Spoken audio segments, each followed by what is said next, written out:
예, 반갑습니다. 2024년 대입 논술 전형의 이해와 대비법에 대해서 강의할 성신고등학교에 근무하는 손도근입니다. 전년도에도 마찬가지로 논술 전형에 대한 지원자는 점차 울산 지역에서 증가하고 있지만 실제로 논술 전형으로 합격하는 학생의 경우는 그렇게 많지 않습니다.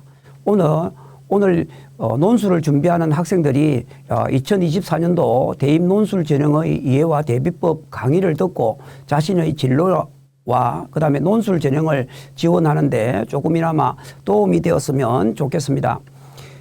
오늘 강의에는 크게 4개의 강의로 이루어져 있습니다. 첫 번째는 2024학년도 논술 전형의 이해에 대해서 알아보고, 두 번째로는 논술 전형의 입시 결과를 경쟁률 위주로 상위권 15개 대학 위주로 주로 분석해 본 다음에 울산 지역의 논술 전형의 입시 결과를 2년간 2022년부터 2023년에 논술 전형으로 지원한 학생과 합격한 학생들의 결과를 한번 분석해 보고, 네 번째 강의에서는 바람직한 논술 전형의 대비 방안에 대해서 한번 알아보도록 하겠습니다.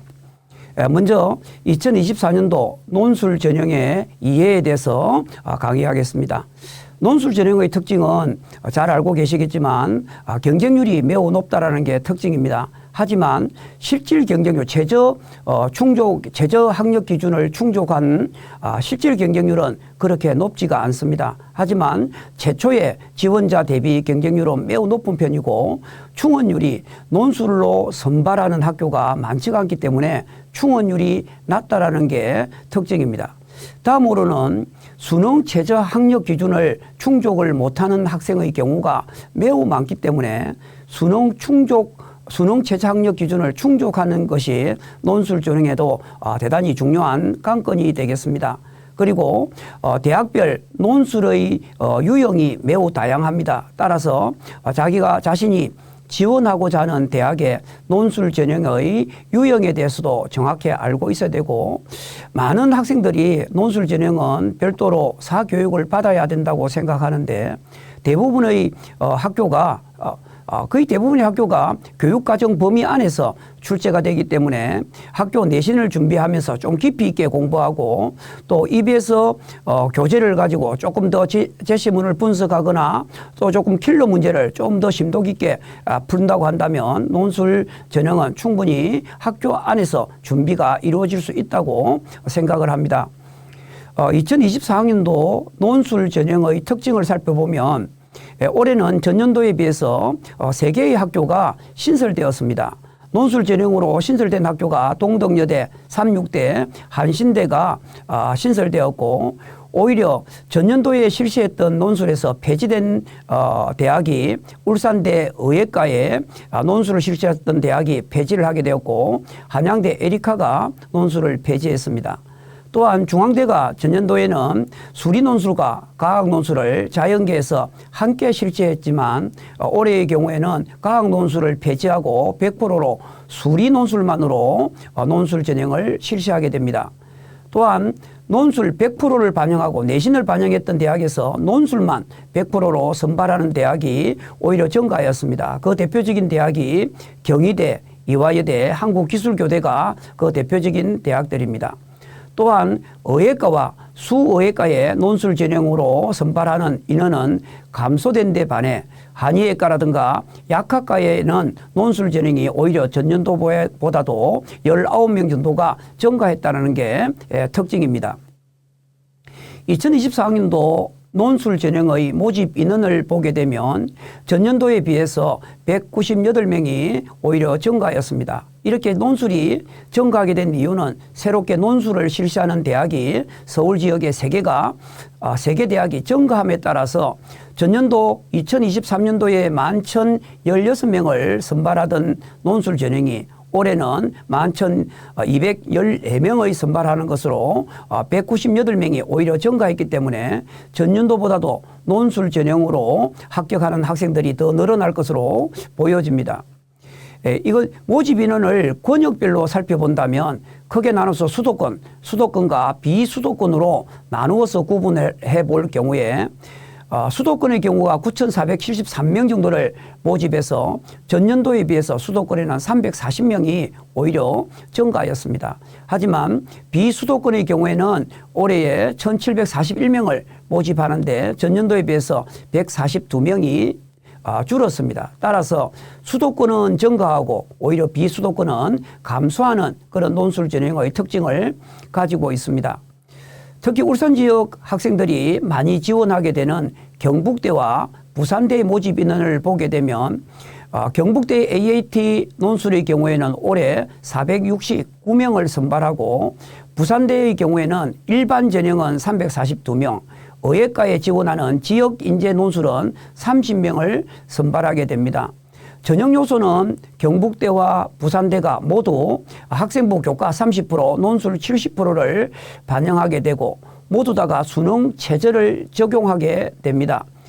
특히 부산대의 경영학과의 경우에는 4개 영역 중에서 3개 합 7이어야 하는 거고 자연계열의 경우 반드시 수학의 미적분과 기하를 포함해서 2합 5이기 때문에 올해 특히 수능 응시 학생들이 전년도에 비해서 한 3만 5천 명 정도가 줄어든다고 봤을 때 올해는 수능 최저만 자연계열의 학생의 경우에는 수학 미적분과 기하를 포함해서 2합 5만 넘긴다고 한다면 전년보다는 오히려 좀 더 쉽게 합격을 할 수 있을 것으로 보여집니다. 공대지만은 건설융합학과라든가 도시공학과의 경우에는 수학을 미적분이나 기하를 제한하지 않고 오히려 학통을 보고도 지원이 가능하고 2개 합 5이면 지원합니다. 또한 경북대는 한국사를 응심하면 되지만 부산대의 논술의 경우에는 한국사 4등급이라고 하는 체제를 충족해야만 합격하기 때문에 부산대를 논술 전형으로 지원하는 학생은 체저와 그리고 한국사를 본다라는 걸 꼭 좀 잘 이해하고 지원하도록 해야겠습니다. 수능 최저 학력 기준이 변화된 논술 전형에서 수능 최저 학력 기준이 변화된 학교 중에서 특히 완화된 학교가 많습니다. 올해는 논술 전형뿐만 아니라 교과 전형, 종합 전형에서도 수능 최저 기준을 많이 완화를 시켰는데 그 이유가 아마도 전년도에 비해서 아마 수능 응시생들이 가장 적은 해가 될 것이라고 예상을 해서 아마도 한 등급 정도를 대부분 완화시키는 대학이 많습니다. 그래서 전년도에 비해서 오히려 수능 체제를 충족하기는 조금은 쉬워질 것으로 예상이 됩니다. 이에 반해서 수능 체제를 오히려 반대로 강화한 대학과 또 새롭게 이번 논술을 실시하는 대학에서 체제를 신설한 대학들도 있습니다. 특히 논술 전형에서 수능 체제를 강화시킨 대표적인 대학이 고려대 세종 캠퍼스와 연세대 의예과의 미래 캠퍼스가 그 대표적인 대학입니다. 고려대의 경우에는 전년도에 한개 3등급 또는 영어 2등급이었는데 이것이 올해는 2개 6등급으로 바뀌었고 그다음에 연세대 의예과 미래 캠퍼스는 전년도는 3개 1등급이었지만 올해는 4개 1등급으로 굉장히 가장 높은 최저학력 기준을 요구하고 있는 대학으로 바뀌었습니다.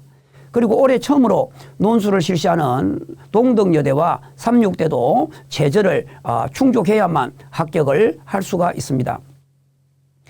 2024학년도 논술을 실시하는 대학의 경우 대부분이 서울과 경기 지역에 집중되어 있고 서울 지역이 25개대, 경기 지역이 12개대로 대부분의 대학이 수도권에 집결되어 있습니다. 대표적으로 우리 영남권에서 많은 학생들이 지원하는 대학이 경북대와 부산대학이 있고 올해 신설된 대학 중에서 동덕여대가 179명을 추가로 선발하고 삼육대가 130명, 한신대가 160명이 올해 신설된 대학, 논술 전형을 신설된 대학입니다. 의학학 계열에서도 논술로 실시하는 선발하는 대학이 있습니다. 전년도에 비해서 의예과의 경우에는 전년도 128명을 선발하던 의예과에서는 올해는 116명으로 9개 대학에서 의예과에 논술 전형으로 선발하고 있습니다. 치의예과는 경북대, 경희대, 연세대 3개 대학에서 전년도와 동일하게 26명을 선발하고 있고 한의예과는 경희대와 부산대 2개 대학에서 전년도에 비해 5명이 많은 26명을 선발하고 있습니다. 수의과도 건국대와 경북대의 두 개 대학에서 전년도와 동일하게 16명을 선발하고 있고, 약학대학의 경우는 9개 대학에서 전년도에 67명에서 올해는 81명으로 오히려 20여 명이 10몇 명이 했다는 게 특징입니다. 논술 전형의 요소를 보면 대부분이 논술 전형은 논술을 100%로 선발하는 대학이 대부분이고, 또한 그 다음으로는 학생부 30%, 논술 70%를 선발하는 대학이 그 다음 많습니다. 또한 수능 최저 학력 기준을 적용하는 대학과 수능 최저 학력 기준을 적용하지 않는 대학으로 나누어지는데, 수능 최저 학력 기준을 적용하지 않는 대학이 전년도에는 대부분 경쟁률이 높았다고 볼 수 있습니다. 특히 논술 100%로 선발하는 대학 중에서 연세대와 한국기술교대가 수능 체제를 적용하지 않고 오로지 논술만으로 합격 당락을 결정하는 대표적인 대학이고, 논술 70%와 학생부 30%를 선발하는 대표적인 대학이 강원대, 그다음에 서울과기대, 서울시립대, 인하대 등에서는 미수능 체제를 미적용하는 대학입니다. 특히 경북대와 부산대가 울산 지역 학생들이 많이 지원하는 이 전형이 논술 70%와 내신 30%를 반영하게 됩니다. 수능 최저 학력 기준이 굉장히 의학학 계열은 매우 높지만 실제로 의학학 계열이 아닌 경우에는 전년도보다 완화된 대학이 많기 때문에 꼭 전년도하고 어떻게 최저 학력 기준이 바뀌게 되었는지 꼭 확인하고, 특히 올해 6월 모의고사 모평과 9월 모평을 보고 자기가 수능 체제를 충족할 수 있는지 여부를 확인하고 난 다음 수시 원서를 지원하는 것이 좋을 것으로 보여집니다. 자연계의 경우에도 4개 영역이 모두 1등급을 받아야 하는 연세대 미래 캠퍼스의 의예과의 경우에는 최전만 내신이 조금 좋지 않더라고 하더라도 4개 영역에 모두 1등급만 받는다고 한다면 연세대 미래 캠퍼스는 상당히 좀 합격하기가 쉬울 것으로 조금은 보여집니다. 4개 영역의 합 5도 매우 맞추기 어려운데 이화여대 약대와 중앙대 의약학 계열이 4개 영역에 합 5가 되어 있습니다. 다른 대학 같은 경우에도 2개 합 5를 보는 대학의 경우에는 건국대라든가 경북대 일부, 경희대, 동국대, 연세대 미래캠퍼스, 이화여대, 숙명여대, 부산대 등으로 2개 영역의 합 5인 대학이 인문계에서는 상당히 많다라는 것도 참고하시기 바랍니다. 논술 유형을 살펴보면 인문계에서 논술 유형은 제시문을 주고 그거에 대해서 논하라고 하거나 설명하세요, 비교하세요, 분석하세요라고 하는 인문 제시 문항만을 주는 인문 논술을 실시하는 대학이 16개 대학이고, 그 다음에 언어 논술과 그 다음에 도표라든가 통계라든가 이걸 자료를 분석하는 문제를 내는 대학이 11개 대학입니다. 그리고 상경계에 해당되겠지만 일부 대학에서는 언어 논술에다가 인문계지만 수리 논술을 보는 대학들도 7개 대학이 있습니다. 좀 독특하게 한국공학대 경영학과의 경우에는 수리 논술만으로 인문계인데도 불구하고 수리 논술만으로 논술 전형으로 선발하고, 연세대하고 이화여대 인문 1 전형 그리고 한국외대의 3개 대학에서는 영어 제시문을 출제할 수도 있다라고 했으니까 영어 제시문도 충분히 나올 가능성이 있다라는 것을 한번 참고하시기 바랍니다.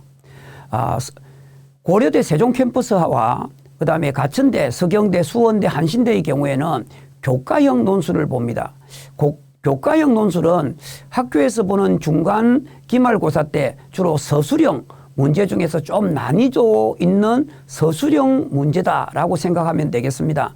그래서 인문계 교과형 논술 중에서 수학을 포함하지 않는 대학은 고려대 세종 캠퍼스는 수학을 전혀 보지 않고, 반대로 수학을 보는 교과형 논술에는 가천대, 서경대, 수원대, 한신대 4개 대학에서는 교과 논술임에도 불구하고 수학 교과를 포함해서 논술을 실시합니다. 자연계의 경우에는 대부분의 대학이 수리 논술만 보고 있습니다. 전체적으로 28개 대학에서 수리 논술만 보는데 전년도 중앙대의 경우에는 수리 논술과 과학 논술을 2개를 동시에 실시했는데 올해부터 중앙대의 경우에는 과학 논술을 폐지하고 수리 논술만으로 100%로 선발하는 대학으로 바뀌었습니다. 수리 논술을 보지 않고 과학 논술과 수리 논술을 함께 보는 대학들도 있습니다. 특히 수리 논술에 수시 원서를 쓸 때 과학을 이미 내가 어떤 과목을 보겠다고 선택하는 대학이 있는데 그 대학의 대표적인 대학이 경희대 의학학 계열과 연세대 미래의학과가 대표적으로 과학 과목을 원서 넣을 때 지원할 때 선택하는 2개 대학입니다. 그렇지 아니하고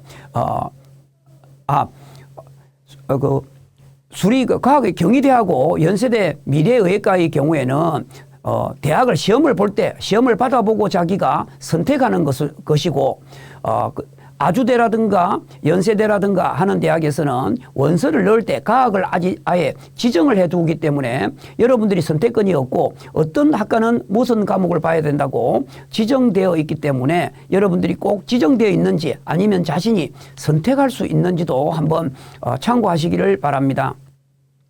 자연계 논술 중에서 과학 통합을 보는 대학도 있습니다. 서울여대가 대표적인 대학이고 자연계임에도 불구하고 수리 논술에 언어 논술을 보는 대학도 있습니다. 그 대표적인 대학이 한국항공대 대학입니다. 그리고 인문계와 마찬가지로 자연계에도 교과형 논술을 보는 대학이 있는데 국어와 수학을 교과형 논술을 보는 대학이 가천대와 수원대, 서경대, 한신대가 대표적이고 수학만 보는 대학은 고려대 세종 캠퍼스가 그 대표적인 대학입니다. 교과형 논술의 경우 예를 들면 교과형 논술을 보는 대학의 경우에는 출제 범위와 출제 방향을 이미 대학에 발표를 하고 있는데 가천대의 경우에는 국어에 해당하는 교과목과 그리고 수학의 그건 수학 1과 수학 2 영역에서 출제하겠다고 이미 발표를 했었고 그 난이도는 서술 논술형 문항의 난이도와 유사한 수준에서 출제하겠다라고 했습니다. 고려대 세종의 경우에는 인문계열의 경우에는 국어와 사회와 도덕, 인문학, 사회과학을 융합한 제시문을 출제해서 주로 때에 따라서는 교과서 제시문과 그다음에 수능 교재에 나오는 제시문을 참고해서 출제하겠다고 했고 고려대 세종의 자연계열의 경우에는 수학 문제만으로 교과서나 수능 교재에 있는 문제를 출제하겠다고 이미 밝힌 바가 있습니다. 논술 전형의 전형 요소별 반영 비율을 보면 대부분 논술을 100%로 논술만으로 선발하는 대학이 10개 대학에서 논술만 100%를 반영합니다. 그리고 교과 전형을 논술 90%에 내신 성적 10%를 반영하는 대학이 2개 대학인데 그 대학이 숙명여대와 홍익대입니다. 한양대 같은 경우는 비교과를 10%만 반영하게 되고 그다음에 교과 내신만을 20% 보는 대학은 6개 대학인데 대표적인 대학이 한국외대라든가 가천대, 단국대가 그 대표적인 대학입니다. 그리고 논술 80%에 교과 10과 그다음에 비교과 10을 보는 대학이 서강대학이 대표적이고 대부분의 지원을 우리 울산 지역 학생들이 많이 하는 논술 70%에 교과 성적 30%를 반영하는 대학은 11개 대학입니다. 여기에 서울시립대라든가 부산대라든가 경북대 그다음에 서울과기대가 이 대학에 속하는 대표적인 대학입니다. 논술 전형의 학생부 반영 과목을 보면 지금 이 화면은 일부 대학만 발췌를 한 부분입니다. 그래서 서강대의 경우에는 국수영 4과를 보게 되고 진로 선택은 반영하지 않습니다. 한양대는 아예 학생부를 반영하지 않고 비교과만 10%를 반영하고 진로 선택도 아예 반영하지 않습니다. 울산 지역의 학생들이 많이 지원하는 중앙대의 경우에는 출결 55점 5%, 봉사 5%, 그리고 교과 20%, 논술 70%로 반영하는데 반영되는 교과목은 국수영 4과 중에서 잘한 과목 상위 3과목만 선택하는 것으로 되어 있습니다. 그리고 숭실대의 경우에는 내신 등급의 간격이 좀 넓은 편인데 내신을 40%를 반영합니다. 인문계의 경우에는 국어, 영어, 수학, 사회 과목, 자연계열의 경우에는 국어, 영어, 수학의 과학 과목을 보게 되고 진로 선택의 과목에서도 등급별로 대학 자체적으로 변환해서 반영하고 있습니다. 따라서 논술 전형으로 지원하는 학생들은 자신이 지원하는 대학에 교과를 몇 프로 반영하는지 그리고 학생부를 반영할 때 반영 교과목은 어떤 과목인지를 꼭 점검하시고 특히 진로 선택을 보는 것인지도 꼭 점검하고 지원하는 것이 좋을 것으로 보입니다. 논술 전형에서 학생부가 20%다, 30%다 또는 40%다고 반영을 하지만 실질 등급 점수의 등급은 실질 반영 점수는 그렇게 높지 않습니다. 이 화면에서 보다시피 1등급에서 4등급의 점수 차이는 크지 않습니다. 그런데 9등급을 갈수록 거의 0점을 주는 대학들이 많기 때문에 9등급 해당하는 학생은 지원하지 말라는 말하고 같습니다. 따라서 대부분이 5등급 안에는 큰 등급이 점수 차이가 없습니다. 대부분 논술 전형을 지원하는 학생들이 의학학 계열을 빼고는 1등급인 학생들이 별로 없습니다. 울산 지역에 거의 없었습니다. 대부분이 3등급에서 주로 6등급 학생들이 대거 넣는다고 봤을 때 3등급과 6등급의 차이는 점수 차이는 그렇게 크지 않다라고 보여집니다. 따라서 결국은 내신이 좌우하는 것이 아니라 수능의 실력이 결국은 논술 전형에서는 논술의 실력이 논술 전형에서는 당락을 결정한다라고 보면 되겠고 특히 숭실대가 내신을 40%를 반영하게 되는데 숭실대는 등급 간의 1등급에서 등급 간의 점수가 상당히 큰 편입니다. 따라서 1등급이 40점을 주지만 5등급은 8점이나 감점이 되기 때문에 숭실대는 내신 등급이 한 5, 6등급 이하로 밀려질 경우에는 합격하기가 다소 어렵다라고 보여집니다. 대부분의 부산대의 경우에도 1등급에서 8등급까지는 한 1점 정도 차이밖에 나지 않습니다. 그래서 부산대의 경우에도 논술 전형의 실질 학생부 등급은 그렇게 크지가 않다. 그래서 부산대의 경우에도 논술만 제대로 충분히 준비해서 잘 본다고 한다면 합격할 수 있는 기회가 넓어진다고 볼 수 있겠습니다. 제2강입니다. 제2강에서는 논술 전형의 입시 결과에 대해서 한번 일부 대학에 대해서 한번 살펴보도록 하겠습니다. 2022년과 2023년 논술 전형의 경쟁률을 한번 분석해 보면 서울에 있는 상위 15개 대학의 논술 전형을 실시하는 대학의 평균 경쟁률은 한 60대 1 정도 됩니다. 그리고 2020년도 2년도에 비해서 2023년도가 훨씬 경쟁률이 더 많아집니다. 이것은 아이들은 점차 줄어들어 가는데 논술 전형의 지원자는 많다라는 것은 그만큼 논술 전형으로 인서울 하겠다라고 하는 그런 학생들의 욕망이 많이 반영된 결과라고 생각이 됩니다. 이런 추세를 본다고 한다면 올해도 아마도 서울에 있는 상위권 대학은 전년도의 논술 지원자에 비해서 다소 이 정도를 한 60대 1을 유지하거나 아니면 올해 수험생들이 적기 때문에 다소 좀 떨어질 확률이 있지만 실제 경쟁률은 그렇게 떨어지지 않을 것으로 보여집니다.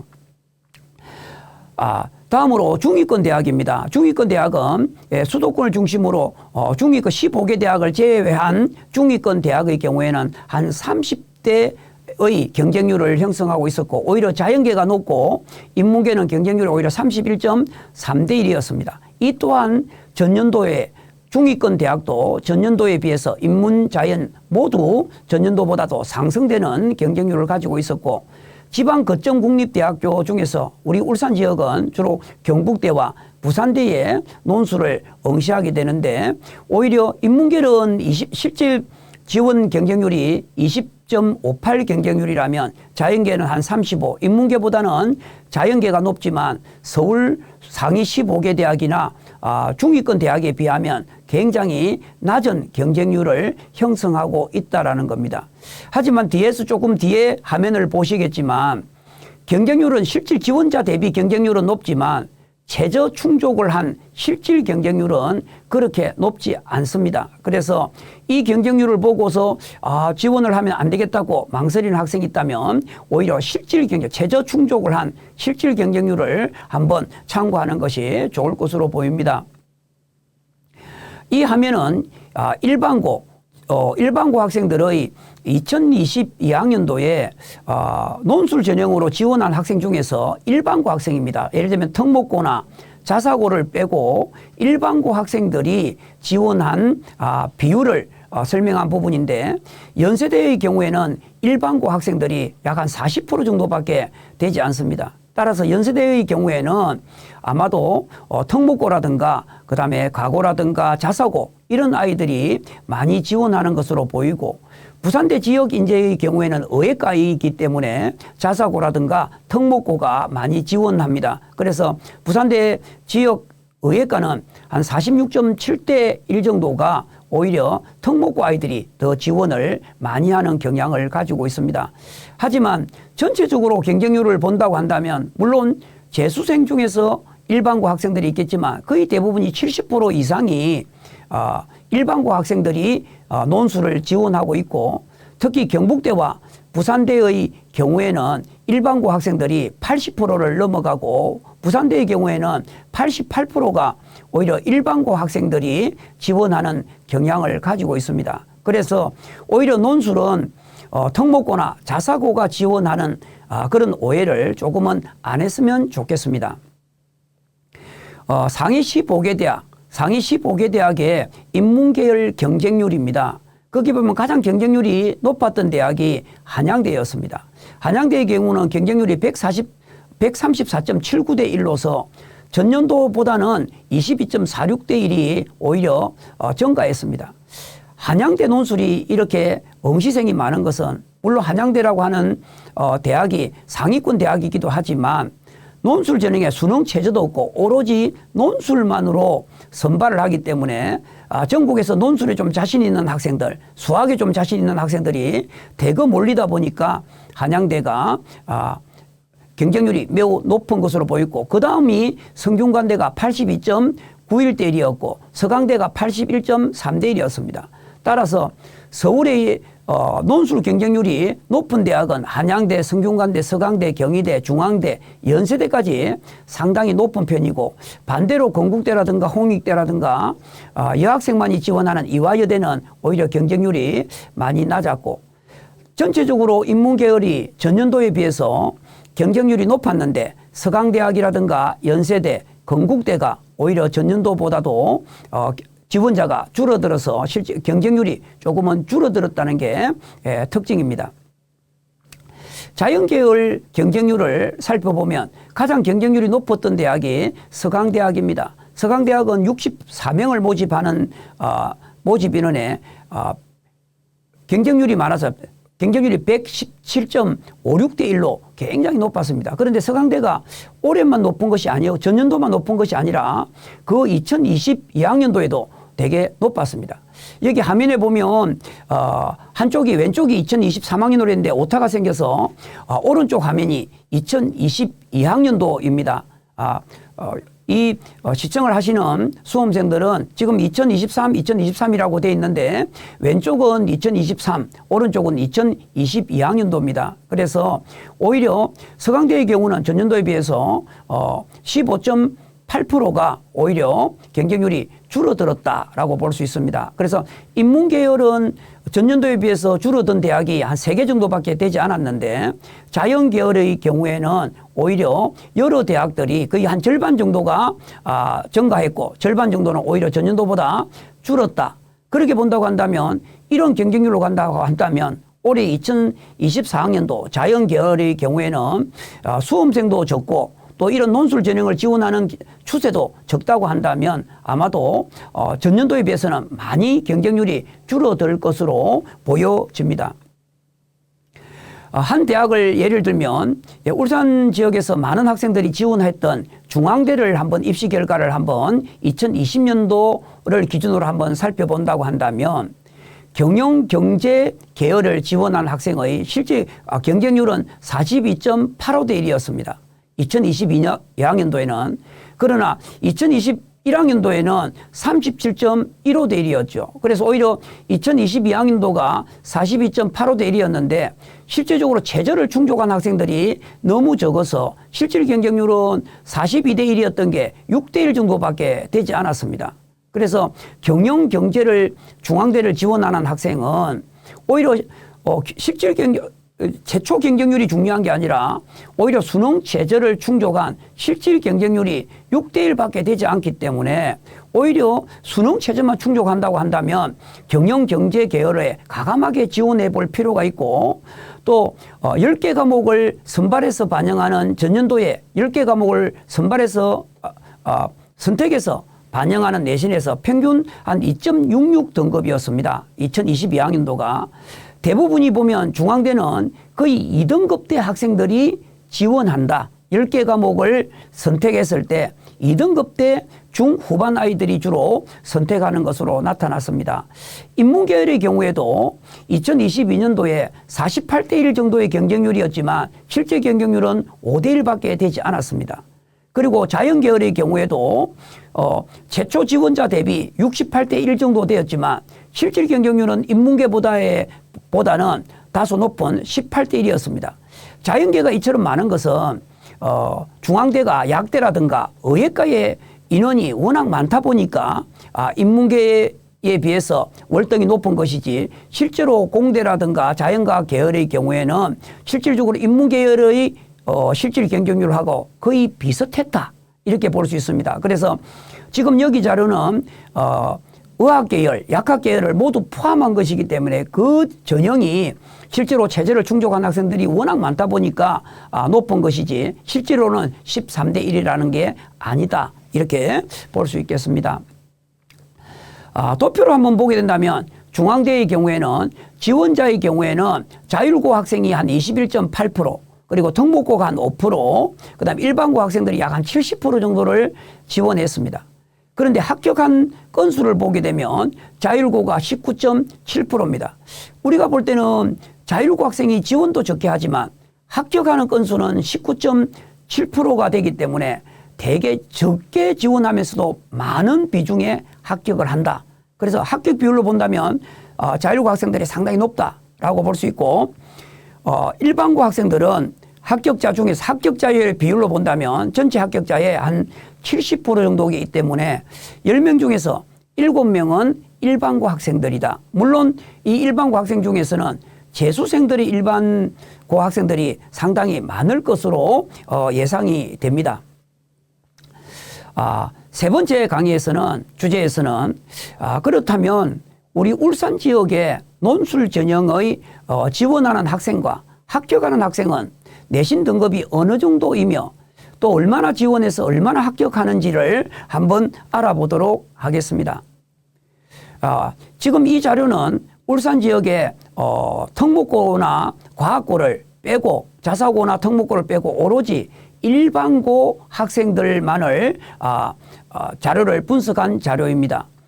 2022학년도 2년간 2022년과 2023년을 합쳐서 전체 논술 전형으로 지원한 학생은 1693명입니다. 약 한 1700명 정도가 지원했는데 이것은 수시 전형의 한 2.75%에 속합니다. 울산 지역에서 가장 많이 지원하는 것은 교과 전형이고요. 거의 교과 전형이 한 70% 정도 되고 그 다음이 학생부 전형이 한 종합 전형이 20에서 한 30%, 그 다음에 실기 실적 전형, 그리고 논술 전형인데 전체 100%를 봤을 때 논술 전형은 2.75%에 해당합니다. 그런데 1693명이 지원해서 합격자는 2년간 81명입니다. 따라서 매년 한 40명 정도 합격하는 것으로 나타나고 있습니다.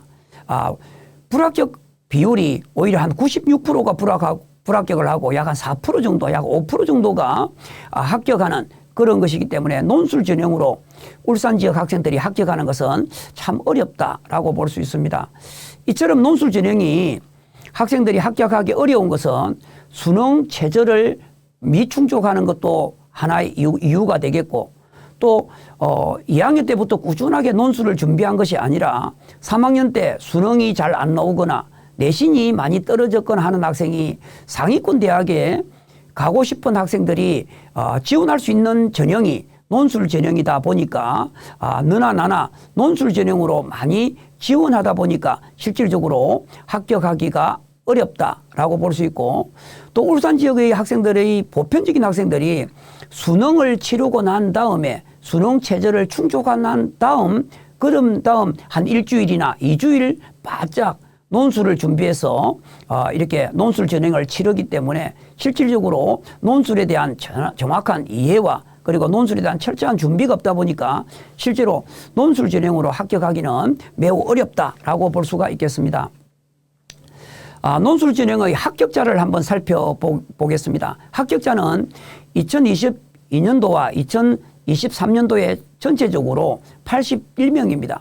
공교롭게도 2022년도가 870건, 그 다음에 2023년도가 823건인데 2022년도가 40명, 2023년도가 41명으로 거의 4.5%에 가까운 정도가 합격을 하고 95% 정도가 불합격한다라고 볼 수가 있겠습니다. 울산 지역에서 적어도 한 15% 정도는 합격을 하면 참 좋겠는데 합격하는 비율이 5%밖에 안 된다고 하는 것은 논술 전형으로 합격하기가 그만큼 어렵다라고 볼 수 있겠습니다. 울산 지역 학생들이 합격을 많이 하는 지역을 한번 살펴보았습니다. 왼쪽이 2022학년도인데요. 2022년도에 합격을 많이 했던 지역이 부산입니다. 부산의 부산대학에 11명이 140명이 지원해서 11명이 합격을 했고, 그 다음으로는 대구 경북지역에 경북대학에 121명이 지원해서 9명이 합격했습니다. 그리고 경기 지역에 127명이 지원해서 8명이 합격을 했습니다. 반대로 서울 지역의 경우에는 371건이 지원을 했지만 합격은 실제적으로는 4명밖에 되지 않았습니다. 하지만 2023년도의 경우에는 오히려 서울 지역에 합격한 학생들이 오히려 13명으로 4명에서 13명으로 급성장했습니다. 따라서 올해의 경우에도 아마도 서울 지역에 지원도 많이 하겠지만 합격자도 훨씬 더 전년도에 비해서 많을 것으로 그렇게 예상이 되고, 울산 지역의 아이들은 대부분 경북대학과 부산대학에 합격을 많이 하고 서울보다 다른 지역보다는 또 경기 지역과 서울 지역에 합격을 많이 하는 경향을 가지고 있지만, 그래도 전체적인 비율에 비해서 한 5% 이내를 합격된다라는 것은 울산 지역 학생들이 논술 준비를 충분히 하지 않고 또 수능 체제를 충족하는 학생들이 그렇게 많지가 않다, 이렇게 볼 수 있습니다. 한 예로 건국대의 울산 지역 학생들입니다. 울산 지역 학생들이 건국대에 논술 전형으로 합격한 학생들이 2022년도에는 한 명이 없었습니다. 그러나 2023년도에는 2명이 합격을 하였는데 그 2명 합격한 학생의 내신 등급이 건국대 기준으로 3.35에서 3.75 등급이 한 명이었고 4.5에서 4.75 등급이 한 명이었습니다. 따라서 건국대를 보는 학생들이 합격 가능한 내신 등급은 어떻게 보면 3등급에서 한 5등급 이내 학생들도 충분히 논술을 잘 보면 그리고 수능 체제를 충족만 한다면 합격할 수 있다, 이렇게 볼 수 있습니다. 중앙대를 살펴보면 중앙대는 2022년도에도 1명, 2023년도에도 1명이 합격을 했습니다.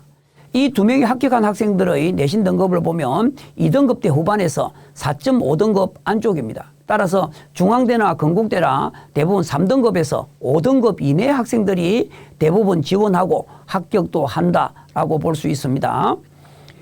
부산대의 경우에는 2022년도에는 11명이 합격했지만 2023년도에는 2명이 적은 9명이 합격을 했는데 대부분 2년간 총 20명이 합격을 했습니다.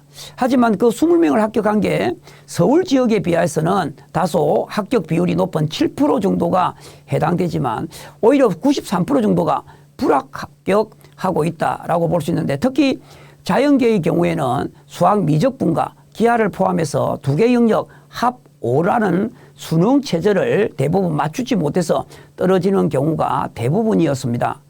그렇다면 부산대 논술 전형에 합격하는 학생들의 내신 등급은 어느 정도인지를 한번 살펴보겠습니다. 주로 2.25에서 2.5등급까지가 1명이고 대부분 학생들이 3등급에서 4등급 사이 학생들이 비교적 합격률이 많았고 5등급 안에 드는 학생들도 주로 합격을 했습니다. 따라서 부산대의 경우에는 주로 5등급 이내의 학생들이 주로 합격을 하고 있다라고 보여집니다. 자, 마지막으로 네 번째 강의에서는 2024년도 논술 전형의 대비 방안에 대해서 한번 알아보도록 하겠습니다. 논술 전형을 어떻게 준비할 것이냐. 많은 학생들이 논술 전형과 수능 그리고 내신은 별개라고 생각을 합니다. 하지만 전혀 별개가 아닙니다. 결국은 논술 전형의 제시문이나 문제는 교과서를 바탕으로 그리고 EBS 교재를 바탕으로 하기 때문에 내신 따로 논술 따로가 아니라 내신을 준비하면서 논술을 준비하고 수능을 준비하면서 논술을 준비해야 성공할 수가 있습니다. 그리고 대학별로 이미 논술 가이드북이나 아니면 선행학습 영향평가 보고서에 대학별 논술 유형과 출제 경향 그리고 모범 답안을 이미 많이 공개를 하고 있기 때문에 그것을 적절히 활용해서 그런 부분을 정확하게 분석하고 쓰는 방향을 잡고 연습한다면 충분히 합격할 수도 있다. 이렇게 보여집니다. 그리고 논술 전형에서 수능 최저 학력 기준이 적용되는 대학에서는 수능 최저 학력 기준을 충족하는 것이 관건입니다. 그래서 아무리 논술을 잘한다고 하더라도 수능 최저를 충족하지 못하면 불합격하기 때문에 내신과 수능 최저를 함께 수능을 함께 공부하면서 논술 전형을 준비하는 그런 준비 전략을 세워야 할 것으로 보여집니다. 먼저 인문계열 논술 대비법을 보면 대학에서는 유튜브라든가 그다음에 선행학습 영향평가 보고서 논술 가이드북을 통해서 적극적으로 논술의 이해를 높기 위해서 많은 정보를 제공하고 있습니다. 그리고 매년 많은 대학에서 논술 모의고사를 실시하게 되고 그의 논술 모의고사에서 나오는 단원과 거의 유사한 단원과 유형으로 시험을 출제하고 있기 때문에 선행학습 영향평가 보고서 그다음에 논술 가이드북을 보고서 자신의 논술의 능력을 한번 측정해보고 그리고 모의 논술에 참가해서 논술의 경향을 한번 보고 난 다음 실질 논술 전형으로 지원하는 전략이 필요합니다. 많은 학생들이 논술 가이드북이 어디 있는지를 몰라서 그걸 어디서 구하느냐를 많이 물어보는데 대학마다 논술 가이드북이 탑재되어 있는 공간이 다릅니다. 그래서 학교 홈페이지에서 찾기에서 논술 이렇게 치게 되면 키워드를 치게 되면 논술 가이드북이 있거나 또는 논술의 동영상이 있는 부분이 화면에 나타나기 때문에 그것을 통해서 자기가 지원하는 대학의 출제 방향, 출제 유형, 시간, 그리고 답안지 작성 요령, 모범 답안 이런 것들을 충분히 보고 꼼꼼하게 살펴볼 필요가 있습니다. 인문계열의 논술의 출제 방향은 매우 논제가 다릅니다. 어떤 대학은 제시문을 요약하라는 대학도 있고 비교 분석하라는 대학도 있고 그다음에 논리와 추론을 요구하는 대학도 있고 서술하라는 것도 있고 그리고 수학 문제를 푸는 대학도 있습니다. 그래서 인문계 논술을 지원하는 학생들은 논제가 유형이 자기에게 적합한 유형인지를 확인하는 것이 좋습니다. 예를 들면 수학을 많이 어려워하고 수학에 대한 접근이 어려운데 수리 논술을 보는 대학으로 간다고 한다면 좋은 점수를 받기가 어렵습니다. 결과가. 따라서 자신이 가고자 하는 대학에 어떤 유형의 논술 유형을 보는지를 꼭 확인하는 것이 필요합니다. 다음으로는 논술은 당락을 결정하는 답이 정해져 있는 전형이다 이렇게 보시면 되겠습니다. 따라서 좋은 답안이라고 하는 것은 채점을 하는 교수가 논제에서 요구하는 것을 얼마나 충실하게 썼느냐라는 것이 중요합니다. 따라서 논제의 요구사항이 대부분 그러니까 유의사항이라든가 이런 데 꼼꼼하게 나타나고 논제가 요구하는 것을 정확하게 충실히 반영해야만 좋은 점수를 받을 수 있습니다. 왜냐?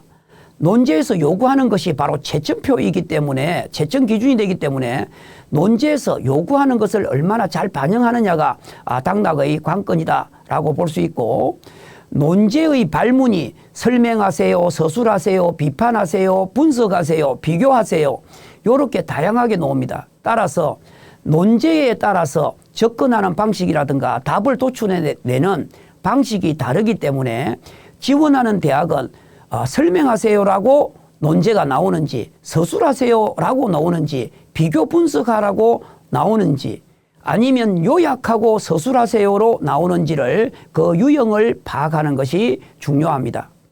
또한 전년도에 논술을 봤던 많은 학생들이 제시문에 독해가 되지 않아서 단락별 제시문이 분석이 안 돼서 오히려 논술 쓰는 시간이 부족해서 답안을 작성을 못했다는 학생들이 대부분입니다. 따라서 국어 영역 제시문이라든가 그다음에 탐구 영역의 제시문 중에서 주로 시험에 놓을 논술과 약간 관련 있는 이런 제시문을 독해하는 능력이 필요하고, 특히 교과서라든가 EBS 교재에 도표나 그래프가 나오는 것을 그것을 분석하고 정확하게 분석한 다음에 그것을 논리적으로 서술하는 능력도 필요하다라고 볼 수 있습니다. 최근의 경향을 보면 많은 대학에서는 예전의 경우에는 서론, 본론, 결론의 논술의 격식을 갖추지 않으면 감점을 했지만, 대부분의 대학에서는 본론을 요구하는 답을 바로 요구하는 경우도 있습니다. 그래서 불필요하게 빙빙 돌려서 쓰는 것보다는 오히려 본론으로 들어가는 이런 전략도 필요한데, 때에 따라서는 선행학습 역량평가 보고서에 보면 논술의 격식을 갖추고 서술했는 채점표가 있을 수 있습니다. 그런 대학에는 서론과 본론과 결론을 격식을 갖춰야 하지만, 대부분의 대학에는 그런 격식이 말이 없다면 오히려 본론부터 명쾌하게 분석하는 것이, 서술하는 것이 더 좋다, 이렇게 볼 수 있습니다. 다음으로는 대부분의 학생들이 우리나라는 서두에 군더더기한 말을 많이 쓰는데, 주로 미갈식 구성보다는 처음에 핵심 내용을 분석하고 하고자 하는 내용을 먼저 이야기한 다음 그것에 대한 구체적인 사례 위주로 두갈식 형식으로 쓰는 게 좋겠고, 또 때에 따라서는 첫머리와 끝부분에 모두 주제를 반복하는 양갈식 구성도 하나의 좋은 답을 얻을 수가 있습니다. 따라서 모범 답안에서 그 대학별로 두갈식 구성을 선호하는 대학인지 아니면 양갈식 구성을 선호하는 대학인지는 한 2년간에 걸친 모범 답안이라든가 채점 기준표를 본 다음에 그 대학에서 어떤 형식을 선호하는지를 한번 분석해 보는 것도 논술을 준비하는 하나의 방법 중에 하나입니다. 다음으로는 논술은 읽는 교수님에 대한 친절한 배려가 있어야 됩니다. 예를 들면 대부분의 교수님들은 연세가 조금 되신 분들도 계시기 때문에 글자를 알아볼 수 있도록 정확하게 쓰고 좀 큼직하게 글자를 써서 상대방을 배려하는 것도 하나의 방법입니다. 그리고 채점자들이, 교수님들이 논제에서 요구하는 답을 모두 차례대로 이렇게 써준다고 한다면 충분히 그 답안이 이 학생은 채점자인 교수님한테 충분한 친절한 이런 학생이다라고 생각하면 아무래도 정서적인 또 좀 채점도 좋게 반영할 수가 있는 것입니다.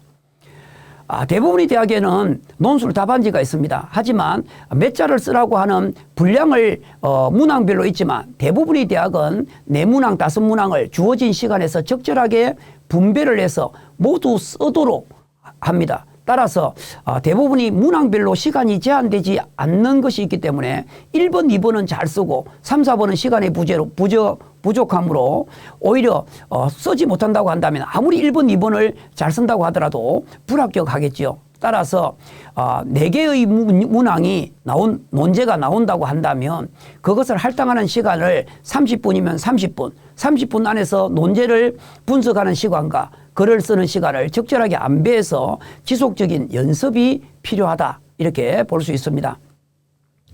논술은 있는 그대로만 제시문에 있는 그대로를 쓴 학생들은 대부분이 떨어집니다. 주어진 제시문을 자기가 이해하고 융합해서 그것을 재구성화해서 창의적 사고를 드러내야 좋은 논술을 준다라는 것은 어느 논술 전형과도 마찬가지입니다. 따라서 어느 대학을 막론하고 제시문을 분석한 다음 그것을 자기의 생각으로 재구조화해서 독창적이고 창의적인 사고가 드러나도록, 대부분 창의적 사고는 논거에서 이루어집니다. 그래서 다양한 논거, 융합적 사고 이런 것들이 드러나도록 논술을 쓴다면 충분히 합격할 수 있지 않나라고 생각을 합니다.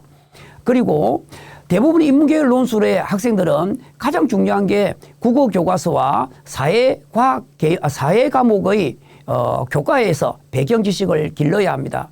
따라서 논술에 많이 나오는 기본 개념을 습득을 하고 적절하게 그 단어들을 기본 개념들을 활용하면서 과목 간의 융합 그런 것들을 적절하게 이루면서 논술을 쓰게 된다면 충분히 잘할 수 있을 것으로 보여집니다. 따라서 국어 교과 중에서 시가 나오는 문학 영역이 나오는 제시문이 있다고 한다면 교과서나 EBS 교재에 또는 수능 모의고사라든가 6월 9월 모평에 나오는 시를 조금 눈여겨볼 필요도 있고, 특히 사회교과의 경우에는 주로 찬반 토론이 가능하고 양반이 찬반 토론이 가능한 이런 논제에 대해서는 자신의 생각을 한 번쯤 정리해 보면서 공부하는 것도 필요하다고 보여집니다. 이제 마지막으로 이제 자연계열 논술의 대비법입니다. 자연계열의 논술은 거의 주가 이루고 있는 것이 대부분이 수학과 과학의 지식을 묻는 겁니다. 따라서 자연계열은 공부를 할 때는 수학과 과학 교과 중에서 좀 깊이 있는 난이도 있는 문제를 풀이 과정을 자세하게 생각하면서 쓰는 것이 필요하고, 수학과 과학 논술이 어느 한 수능 끝나고 나서 어느 한 시간에 되는 것이 아니기 때문에 좀 깊이 있는 생각과 킬러 문제, 주로 수학의 킬러 문제들을 그것을 논술 형식으로 풀이하면서 좀 깊이 있는 공부를 하면서 수능 준비를 하는 것이 바람직하게 생각이 됩니다. 그리고 논술은 자연계 논술은 정답을 맞추는 결과도 중요하지만 그 과정의 논리성이 굉장히 중요합니다. 따라서 대학에 따라서 그 풀이 과정을 아주 자세하게 쓸 경우에 높은 점수를 주는 대학이 있고, 중간에 풀이 과정은 약간 조금 빈약하지만 그 정답이 맞았을 경우에 높은 점수를 주는 대학들도 있습니다. 따라서 대학에서 어떤 것을 선호하는지를 보고, 그 다음에 모범 답안을 보면서 풀이 과정을 어떻게 써야만 좋은 답을 받을 수 있는지를 꼼꼼하게 보는데, 오히려 모범 답안보다는 부족한 답안, 다시 말하면 좋지 못한 답안이 왜 이 학생이 좋은 점수를 받지 못했을까? 라고 하는 것을 한번 꼼꼼히 따져보고, 나는 그 학생이 부족한 부분을 만회하는 위주로 글을 쓴다고 한다면 더 좋은 점수를 받을 수 있을 것으로 보여집니다. 그리고 자연계열의 경우에는 그 단원별로 출제되는 영역이 다릅니다. 예를 들면 자연계열의 과학 탐구 영역에, 과학 영역에 2 과목을 나는 이수를 안 했는데 1만 이수를 했는데 과학 2를 집중적으로 시험에 많이 나온다고 한다면 실제로 합격하기가 어렵습니다. 그리고 수학의 영역에서도 단원별로 어떤 대학은 기하가 나오거나 어떤 대학은 미적분이 나오는 영역이 있는데 자신이 미적분이 약하다고 한다면 오히려 그런 대학은 오히려 지원을 안 하는 것이 합격률을 높이겠죠. 그래서 각 대학별로 단원별로 어떤 그 단원에서 나오는지 어떤 유형이 나오는지를 꼼꼼하게 따져서 자신의 논술 전형의 지원 전략을 세워야 할 것으로 보여집니다. 자연계열에서도 무조건 대부분이 가장 중요한 게 수능 최저입니다. 특히 부산대의 경우에는 수학을 포함해서 미적분과 기하를 포함해서 2합 5기 때문에 최저를 충족하는 것이 가장 중요한 관건이고, 따라서 논술을 따로 공부할 것이 아니라 수학에서 난이도 있는 킬러 문제 위주를 풀이하면서 그것을 자세하게 논술 형식으로 꼼꼼하게 풀이 과정을 써가면서 공부하는 것도 자연계열 논술을 준비하는 하나의 방법이라고 보여집니다. 그리고 자연계열의 경우 가탐을 선택한 학생들이 수능에서의 가탐 선택과 논술에서 선택하는 과학 영역이 일치하는 게 좋습니다. 예를 들면 지구과학을 1을 수능은 보지만 실제로 논술의 경우에는 화학을 본다고 한다면 지구과학 1도 수능 공부를 하고 화학도 공부를 해야 되기 때문에 오히려 수능 따로 논술 따로를 공부해야 되기 때문에 힘듭니다. 오히려 논술과 수능 과목을 일치를 시킨다고 한다면 수능을 준비하면서 좀 깊이 있게 논술을 공부를 하기가 더 쉬워지기 때문에 오히려 과목을 일치시키는 게 좋다. 그리고 대학별 논술 시험 유형과 출제 경향을 꼼꼼하게 따져봐야 되는데 이런 경우는 논술의 길라잡이와 그 다음에 선행학습 영향평가 보고서에 잘 나타나 있습니다. 또 요즘은 유튜브에 보면 중앙대 논술, 고려대 논술 뭐 또 이런 식으로 예를 들면 이렇게 연세대 논술을 치기만 하면 동영상 해설이 대학에서 제공하는 게 잘 나와 있기 때문에 동영상을 반복해서 듣고 이런 풀이 과정을 그에 맞게끔 작성하는 것도 또 다른 하나의 방법입니다. 이미 2024학년도에는 논술 전형이 이미 발표가 되었습니다. 그래서 자연계열의 논제와 시간 그리고 몇 문제 출제한다 그리고 과학 논제가 나온다 안 나온다를 충분히 되어 있습니다. 예를 들면 경희대의 경우에는 수학 문제가 4문제에서 6문제 나오면서 120분이라고 한다면 만약에 6문항이 나온다고 한다면 20분 만에 이 문제를 다 풀어야 하거든요. 그렇기 때문에 20분 안에 한 문제를 푸는 이런 능력도 길러야 됩니다. 대부분의 학생들이 문제가 5문제 나오거나 6문제가 나오면 모두 푸는 학생은 없습니다. 대부분 의예과가 있는 경우에는 의예과 때문에 한 개 문제를 아주 난이도 있는 문제를 내는 경우도 있습니다. 그런 경우는 일반 공대를 지원하거나 일반 전형으로 일반 학과를 지원하는 학생들은 아예 손을 못 대는데 그 부분을 문제를 너무 많이 풀려고 하면 오히려 쉬운 문제를 못 풀 수가 있기 때문에 오히려 자기가 풀 수 있는 문제를 주어진 시간에 빠르게 푸는 것이 중요하고 여러 한 문제를 정확하게 맞추는 것도 중요하지만 시간을 분배해서 골고루 문제를 서술하는 것도 합격 거의 어떤 좀 높게 합격할 수 있는 관건이 되겠습니다. 대학마다 이렇게 시간 그리고 문제 유형을 이미 발표를 했기 때문에 지원하고자 하는 대학의 모집 요강을 보면서 꼭 대학의 논제를 논술의 유형을 꼭 확인하시기를 바랍니다. 자, 다음으로 주요 대학별 논술 유형 및 출제 방향이 있습니다. 그래서 논술의 유형과 출제 방향은 대부분이 논술의 길라잡이라든가 학교 입학처 홈페이지에 잘 나와 있기 때문에 꼭 한번 보도록 하고 어떤 대부분의 대학에서 논술 모범 답안이 대부분이 선행학습 영향평가 보고서에 탑재되어 있었습니다. 그래서 여러분들이 논술 전형으로 지원하고자 하는 학생이라면 한 번쯤 논술 문제를 해결할 수 있는가를 보고 그렇지 않으면은 선행학습 영향평가 보고서의 모범 답안의 채점 기준표와 풀이 과정을 보면서 이 정도는 앞으로 공부를 수능과 내신을 준비하면서 내가 이 정도는 해결할 수 있을 것 같다 라고 한다면 논술 전형으로 지원하는 것이 옳을 것으로 보여집니다. 마지막입니다. 자연계 논술 전형도 마찬가지입니다. 대부분이 교과서 범위 안에서 출제를 하기 때문에 수학과 과학 교과서에 나오는 기본 개념을 적절하게 활용을 해서 답안을 작성하는 것이 무엇보다도 좋습니다. 어느 대학의 경우에는 단순하게 풀이 과정이 독창적일 경우에 높은 점수를 주는 대학도 있었지만 오히려 고등학교에 배웠던 기본 개념을 적절하게 활용해서 그것을 풀이하면서 그것을 적용하는 경우에 높은 점수를 주는 대학들도 있었습니다. 그래서 대학이 어떤 경향을 가지고 있는지도 꼼꼼하게 따져보면서 논술 문제를 풀이해 나가는 것이 더 좋을 것으로 보여집니다. 마지막입니다. 논술의 문제는 물론 정답을 맞추는 결과도 매우 중요합니다. 그런데 대부분의 대학에서 그 풀이 과정을 매우 중시하기 때문에 과정을 충실하게 작성하는 훈련을 해야 됩니다. 그리고 수능과 내신과 논술을 따로 구분할 것이 아니라 논술 전형은 수능과 내신을 함께 준비하는 것이고 수능 문제 중에서도 킬러 문제인 문제를 수능 논술 형식으로 바꿔서 풀이하는 것이 무엇보다도 필요합니다.